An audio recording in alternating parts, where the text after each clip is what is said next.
What's going on, Steelers Nation? Welcome back to another episode of the Texas Steel Podcast. I'm your host, Pierce Trexler, joined always by my partner in crime, Drake Greenstein.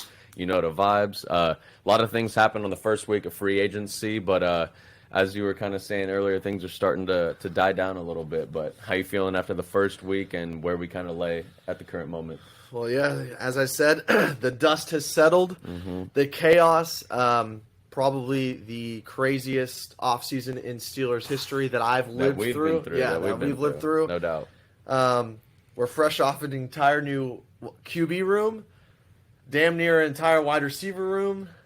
We got the tables turned. Just real quick, just for shits and giggles, I'm gonna run through and hit all of the moves we made. Just real quick segment here. We got and give me a grade. Yes. Okay. Overall, on each move or instantaneous grade. First thing that comes to your head. Okay. So moves we made so far this free agency. It all kind of began on the dawn of Sunday evening, kind of around midnight. The news broke. Russell Wilson to Pittsburgh, $1.2 million on a 1-year deal. I say A. Easy A. Super Bowl quarterback, cheap deal. No doubt. Looking on to the next move. The next day, free agency, we signed punter Cameron Johnston to a $3 million a year deal over 3 years, $9 million deal. Great upgrade. Presley Harvin's gone. Presley Harvin. Give that an A. It was tough. I mean, when you're averaging 25 yards a punt and you can get up in the 40s, 50s, that's something I'm looking for. All my buddies have been telling me this guy's like one of the best punters in the league. He's one of the best, and yeah. I mean that's why you get. I mean, a punter getting $3 million a year, he's got to be doing something decent. I'm just thinking, bro, all those 3 and outs that Kenny went on, like being able to switch the field from 20 to 20. Switch field, and that's the thing. Special teams, like it's slept on until you see it either succeeding or failing, and we've seen failure this past. I think this was another A signing in my opinion. So. After that, we got Patrick Queen, 3-year deal for $41 million. Again, linebacker position has been something we've been anemic at, honestly, since Shazier went down. It's been a revolving door. Again, this guy is 24 years old, younger than Kenny Pickett, and he's still ready to cook. Got a fire. Signing. A plus. A plus. Yeah. Like I think a division rival as far as the most quality player that we've brought in, this is the best player the Steelers brought in. I would agree. Throughout this in terms of who's got longevity, who's got skill, a career path. Agreed.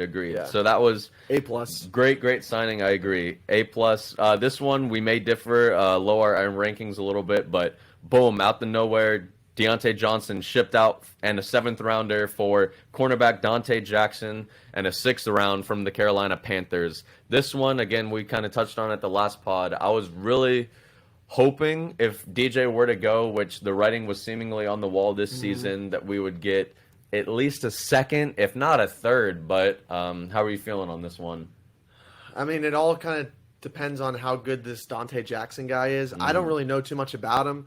I was kind of feeling the same way. 2nd, at least a 3rd round pick. I mean, whatever you think about DJ, this is like a top 5 route runner in the league that will constantly get you separation, and that's like invaluable in today's league for sure. And so, yeah, I would give this like a B minus, maybe even C plus, but the grade could change in the future depending on how this guy pans out, because I don't know too much about this dude, to be completely honest. I'm kind of in the same boat. I think if he can come in and fill the position, it was a position of need. Obviously, we're not going to keep Levi Wallace around. We shipped him out damn near first day we could. Pat P's gone as well. Secondary's looking a little thin.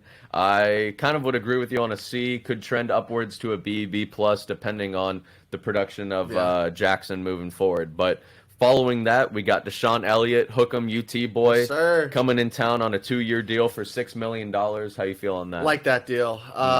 Loved him at Texas, and I love him in Pittsburgh. Actually, he had my favorite press conference, and they said, "Why'd you come here?" And he went, pointed the logo. He said that logo right there, and I was like, all right, we got a good one over here. Reminds me of Ryan Clark, hard hitter, and again, shark. He's a shark, bro. If you look back again, the safety position, Minka hasn't been able to be Minka of later. People have said, "Why is Minka so quiet?" It's because we're going to push him in the box now. Now with this acquirement, he don't have to worry about going downhill, hard hitting. He can go be his ball hawk capabilities, and now we have a guy like you said, a Ryan Clark. I mean, really, Edmonds was our closest guy to this, but it's kind of been moving parts since, even though I think this guy surpasses Edmonds' talents and capabilities. So I'd say with this one, another A. I mean, especially with B Pat, plus, B somewhere in that area. It could trend upwards into an A, Yeah. but we'll continue to see. And then this one, I think this one really took the world by storm. Kenny Pickett gone for a third-round pick to the Eagles, and in return we get a 7th as well, and we gotta just kind of trade swap our 3rd, which gets us. Moved I us up, think we jump 22 spots or something of that. Is that for 2025 or this year? This year.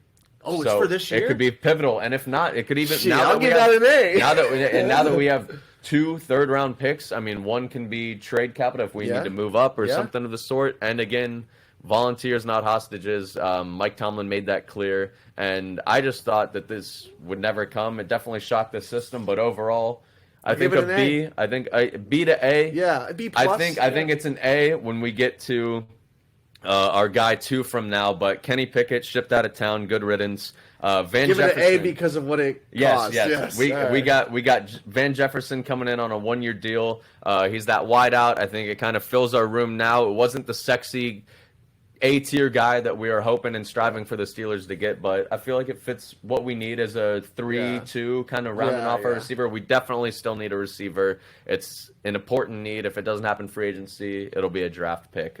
Stay tuned. I'd say Van Jefferson, I give it a B, C, B minus C, C plus kind of thing. And then I would like to we go love you, off, Van Jefferson. Yes, Welcome to Steeler Nation. We're ready to have you. We're ready to have you. But if we were to look at this next one, if the internet didn't break already with all the moves the Steelers made, we snagged Justin Fields for a 2025 6th-round pick. Believe that. Point blank period. Believe it. This was probably one of our best signings of any offseason that I've been a part of, especially this one in general, just because it's not – obviously, I'm happy the Steelers are building to win now, but this also gives us a leg or 2, 3 years down the road, depending on his growth and projection. This could be the next franchise guy, y'all. Like, I know it's speculation in very early stages, but – mentor under Russell Wilson, who he said was always his favorite quarterback growing up. Really? Yeah. Justin Fields has said he has been like, if I wanted to model my game after one guy or like take I pride, told you, Justin Fields kind of Wilson. looks like a young Russell Wilson. And so, all right, well, that makes sense now. Have 1 year for that, and then fucking be able to wear the black and yellow. At the very least, bro, what everyone's always been saying, one of them has to pan out. One will, at least to like at least a bridge of 3 years. Yeah. I don't even want to say it's a Band-Aid, but something to just continue. Something that gets us a playoff win, y'all. Talk to a him. Playoff win. One of them will get us a playoff win. What do you say? Done deal delivered or point seal blank, signed delivered? No. Point blank period. Yes. Man. Point blank period. One of them is going to bring us a playoff win. No doubt. And even if Russ is the guy starting or Fields is the guy starting, whoever's the backup, if starter goes down, I feel more than confident getting our next guy in at that. But speaking of next men in the room, let's get on to some draft predictions. This is what we're here for, baby. So obviously we got the draft coming up in quite a few weeks here. I'd say about 3 at this point. Yeah, so 3 weeks. Just about floating in. Free agency's kind of died down. We still be able to make some moves there, get some cheaper deals, and maybe recruit some other people. But really, I think our attention in Steelers Nation is focused and moving forward to the draft. So with that being said, I think obviously there's some glaring issues and weaknesses in this team where we need to kind of hit first. Where do you think those positions may lie? Yep. The big one, I think everyone knows, center. We need Hawgs, bro. We need to beef up the trenches, no doubt. I think the 3 big ones, and really, I think we've patched up almost everything at the moment. Mm-hmm. Almost everything but these 3 positions. I'd say center, wide receiver 2, and offensive tackle. Yep, I would agree. I'm in the same boat. I have those 3 skill positions you said as well, but I do think it's just valid. I just think it's valid to bring up. We may still want to look at filling out our cornerback room. I was about to say cornerback room, one. Or even slot corner though, in particular. Yes, but even D line, just because. Oh yeah, interior. Cam Hayes getting old, and we got Leal behind him. Yeah. There's been some injuries in the past. I still think the more priority positions are the ones you listed first. So without this is a good thing though, because the fact that you and I, folks, we didn't talk before this. We said, hey, bring in your top 4 needs. Mm-hmm. He'll bring in mine, and thank goodness mine were top 3, all those. And then I said, with the alternative of slot corner. Kind of like, remember how lockdown, bro, Mike Hilton? Remember when he was in Pittsburgh? He's going with every enemy team, but damn, he was our guy. He Blitzing was off the the last edge. time He we was had a killer, guy. man. He was a Pro Bowler. Sucks. Yeah. And But we haven't had a guy fill in that position since he's left the building. So, with that being said, Drake, who you got us taking in the first round here?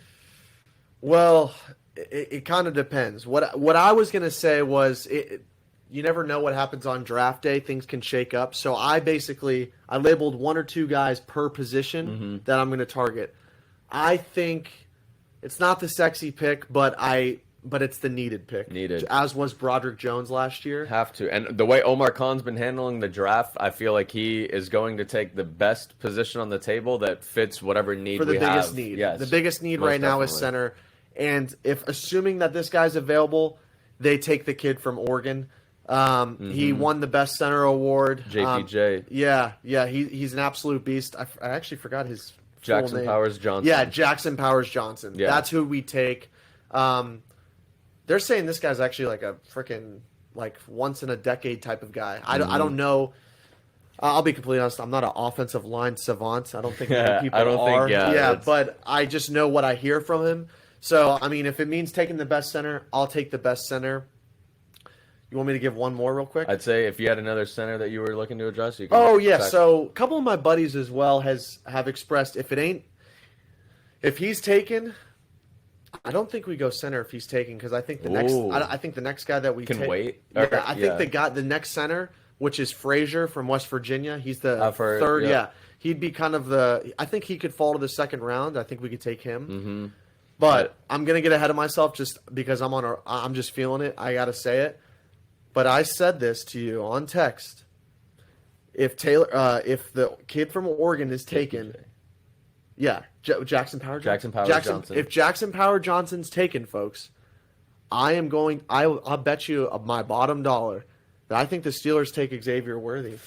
I agreed. Again, we can push the cart before the horses, but I think we were extensively pursuing this cat in all of the draft, or not even the draft, but all of the combine stuff. We had a visit. We had an extended visit.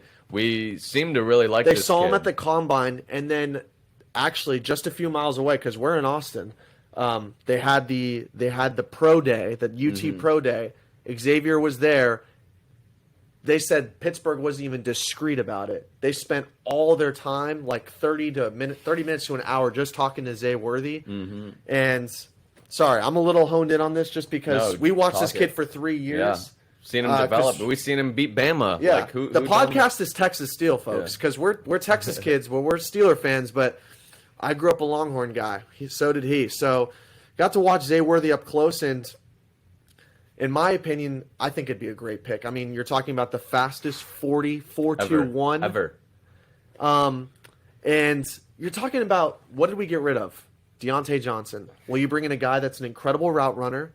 He's faster than Deontay. Bigger deep ball capabilities. Bigger as well, deep ball. Much Better hands. I agree. I would have. Don't And even get any damn near. Don't sleep on this.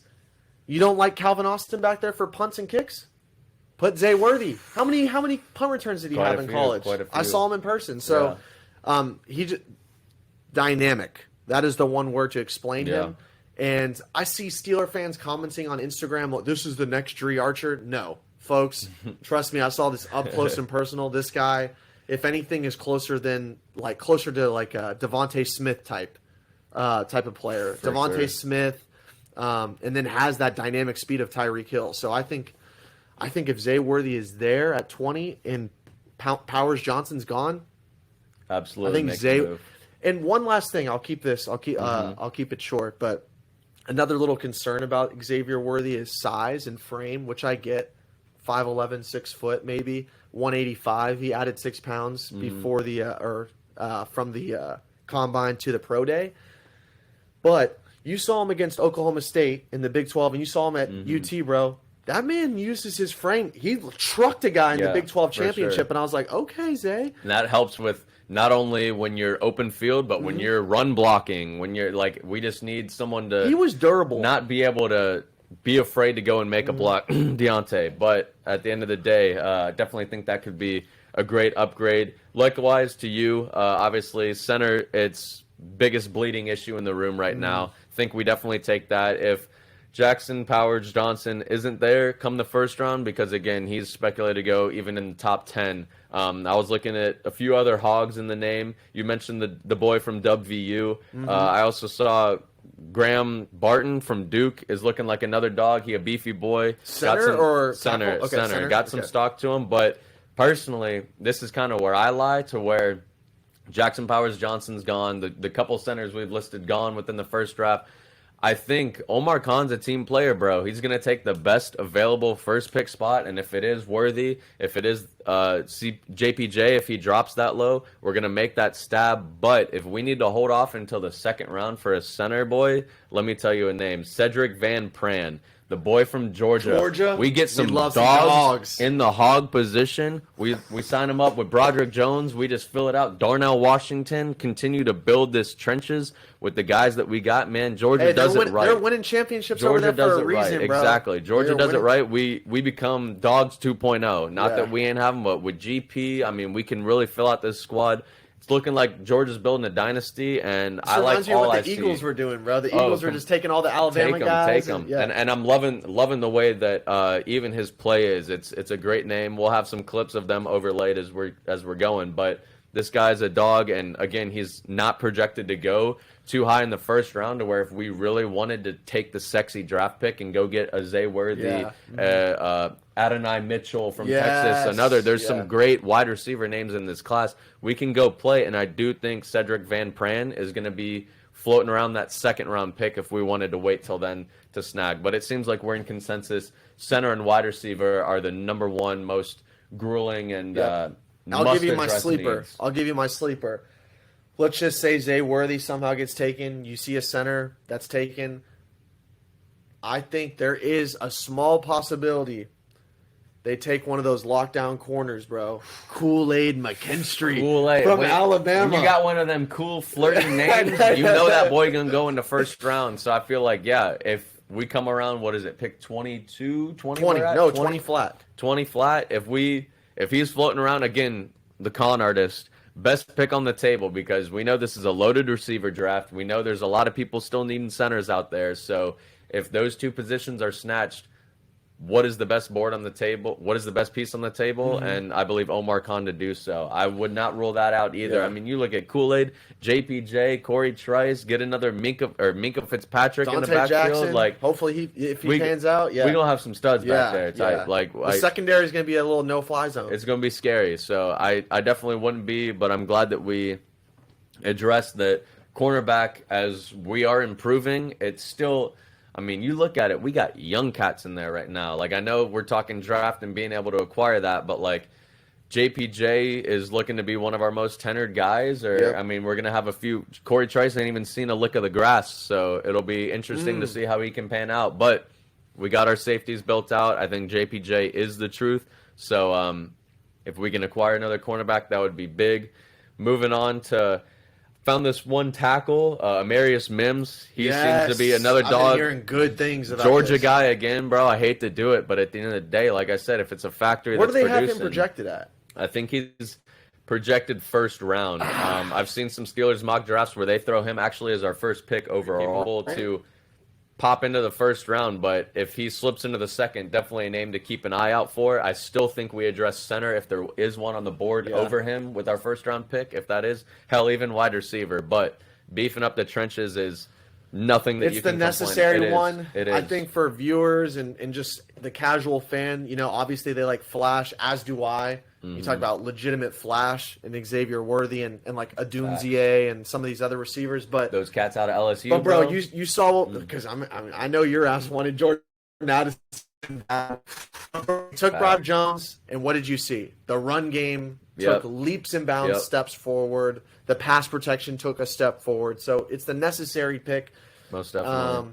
And not many people take too much of an eye to O linemen, so it makes sense. For sure. What you got? And then kind of just to round off, I know we had talked about our wide receiver picks. This is kind of more of a sleeper, or just I feel like maybe second, hell, even third round. We might be able to squeak this guy. Wide receiver, Roman Wilson from Michigan. Won a title with them. Yeah. Not the biggest overall guy, sitting right around 6 foot, buck 85, but this guy's got good route running, good hands across the board, and good speed, which if you're looking to, obviously, like I was saying, third rounder, this guy still might be around. And to be honest, I don't think we have our chips on the table for Calvin Austin right now, solidifying that wide receiver 3 position. So it's like I'd be fine to not even bring in competition, but just round off that room a little bit. Mm-hmm. So definitely think he could be a good guy. That one. Good Roman guy to Wilson, bring in. I totally forgot. Michigan, he won the chip. He knows what it takes. That great catch against Bama, that tipped one. Yeah. Whatever it takes in those big moments, he can come and step up, and kind of has been there with the championship mentality already. Over here. What do you run? Yeah, he ran a 4.41, so he's not the speediest cat, but definitely still has got a motor. And just a name to keep out is if we do wait for the receiver, if we really go O-line heavy the first 2 drafts, we got 2 third-round picks. He could definitely be a guy that I see us snagging. But so, what's your dream pick though? Out of all these guys, dream pick and they don't get drafted. Just assume your dream pick is open to the 20th pick. Who do you grab? I mean, we saw the relationship between Seven and Pouncey develop over the years. Really, I believe center is a very, very important position. He's the only other guy that touches the ball on every play besides the quarterback. Yep. He starts and stops. It begins there. So I'd say Jackson Powers Johnson would obviously be the way you've been hyping it and the way the media has been hyping it. Generational talent. But again, if it does slip and we can't get him, most definitely happy with getting a wide receiver, one of these Texas boys, and then going for Sedrick Van Pran second round, because I have a feeling he's still going to be there. There's still 2 to 3 other centers projected even over him, so that'd be where I'm landing. But I'm right there. I'm right there with you. I take the kid from Oregon, JPJ, and then this is probably one of the deepest wide receiver classes. And I mean, I've seen the Steelers updates, and we've interviewed like countless receivers. Not as much as like a Xavier Worthy, and they spent a lot of time with him, but I think we could take like a Roman Wilson was a great pull. I like that. Roman Wilson in like day 2 or day 3 could slip definitely. Yeah, or round 2, round 3 would definitely be something I would be licking my lips for. So yeah, I like that. But we'll see. What I will say is, folks, if you don't have full faith in Omar Kahn, you better do now. And going into the draft, I have full faith that Omar is going to deliver. Especially with his first draft. How did he debut his first draft? Finna say, talk to the people real quick, because you've seen drafts of past. I mean, you can count on our hands the amount of busts Kevin Colbert had set up to have. I mean, you got Devin Bush, you got Artie Burns, you got Kenny Pickett is the most recent example of that, folks. Omar Kahn ain't missed. You can even talk. Kevin Colbert. Remember how Kevin Colbert left? He was like, "Hey, I'm setting up the franchise. I'm setting y'all up. I'm signing off as GM. But before I go, I want one last draft." He said, "Oh, here's a parting present. Kenny Pickett. Let's blow this spot up." He said, "I'm leaving this organization and I'm planting a mine behind me," because he knew it wouldn't take long for that thing to go off. But he set off a nuke, bro. He said, "See ya, guys." But back to Omar, the truth, the Don. First pick overall. Who we go out there and get? Broderick Jones. Who did he know that would still be there? Come around with basically a first-round pick, first pick of day 2. JPJ, lock down the backside. And then he goes and gets Darnell. Then he goes and, I mean, Corey Trice, we ain't seen him, but from projections and what we're hearing, it's going to be good. He's a dog, I heard. This guy has not missed. I have full-fledged faith in this man moving forward, and excited to see. We got these few more weeks to go, but we'll be waiting with anticipation. Let Omar cook, baby. He's in the kitchen. The kitchen. So, any further remarks before we get on out of here? That's all I got, baby. 1 month till the draft. I'm excited to see what happens. You know there's going to be some moving. Teams are going to pull that last second. We're trading 2 of our first rounders to move up in the draft. So, hey, there's definitely all this open Wild West territory that we're about to step into. But it was a great first week of free agency. We're anticipating the draft, and if there's any other moves to be made throughout this latter half of free agency, we'll definitely tap in and let you guys know. Until next time, here we go, Steelers. Here we go. As Russell Wilson would say, Steeler Nation, let's ride. Let's ride. Call it. Call guy, baby. Here we go, Steelers. Here we go.